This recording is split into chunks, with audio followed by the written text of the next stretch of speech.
So what we're seeing and what we've seen in the last 12 months and beyond is the expectations of our clients shifting.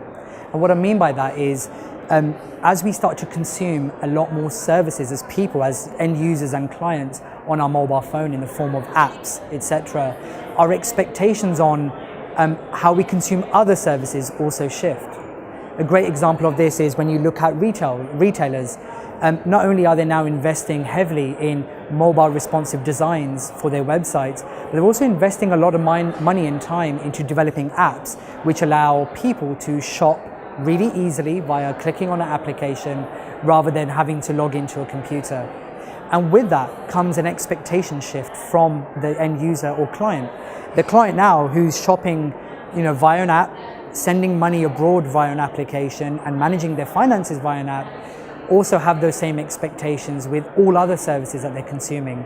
So I think it's really important for bookkeepers and accountants to, number one, understand that their expectations of their clients are shifting, and number two, to be in a position where they could adopt a lot of this technology and be aware of what's happening in the market when it comes to evolution of tech.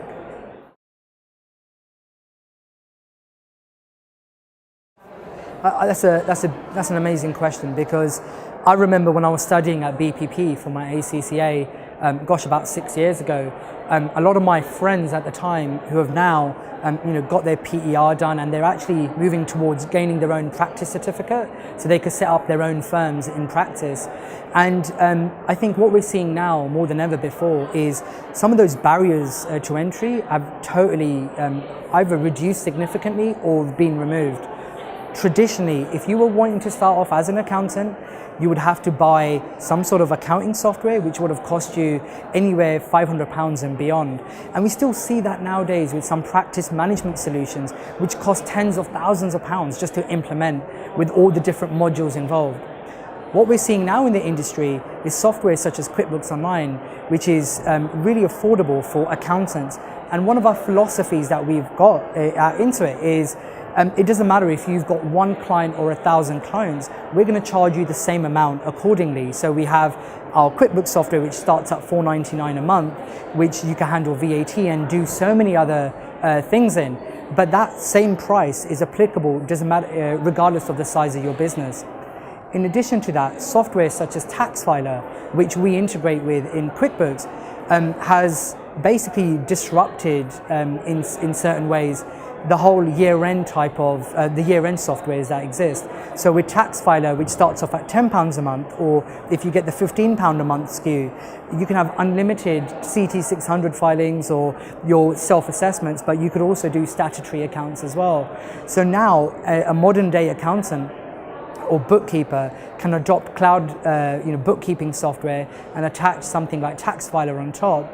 And because you're on the cloud, you don't necessarily need to buy a shop front or have a physical premises. As long as you've got a really nice website which is engaging, and you've optimized yourselves when it comes to Google in the form of SEO, and you write blogs and you get tips from all these different marketers on how you can rank higher on Google, that's all you really need as an accountant to get started in 2016. And I think that's brilliant.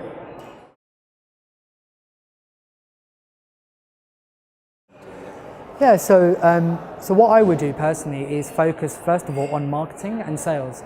I think that's extremely important, and it's something that doesn't come natural to many accountants and bookkeepers. Luckily, there's a lot of support in the form of account managers that you engage with. I know, for example, at QuickBooks, we have a marketing fund for all of our accountants where we would give you a certain amount of funding to market your practice, and that could be building a website or building a phone application for your own practice. So I would focus on that first of all, because the way you have to look at this is that your website is the shop front, the modern day shop front that you have. So that's really important, that your shop front is appealing and it carries a lot of substance. So you focus on what you do as an accountant. I don't think it's a generational thing. I think it's to do with what you're used to and your habits. I believe it's fair to say that when I went to school, the PC was just coming out. when I was at school. And so for me, I was born in an environment and I studied in an environment where, I had a laptop, I had Google, and the PC was definitely there. Now, with the kids nowadays, or some people of the younger generation, they're born in an environment where they have responsive devices like tablets and mobile phones. So the way they engage with technology is completely different. However, it doesn't matter of what generation you're in. Technology nowadays is made simpler. A lot of companies such as QuickBooks invest a lot of money in user experience and designs, and that's why QuickBooks we aim to make it as simple as possible for users to consume. And I don't think it's quite related to your age or what generation you're at. I think anyone could pick up and play with that software. However, it may result in somebody who's not used to this software or engaging with this software having to spend that time in engaging with this software to understand it a lot better.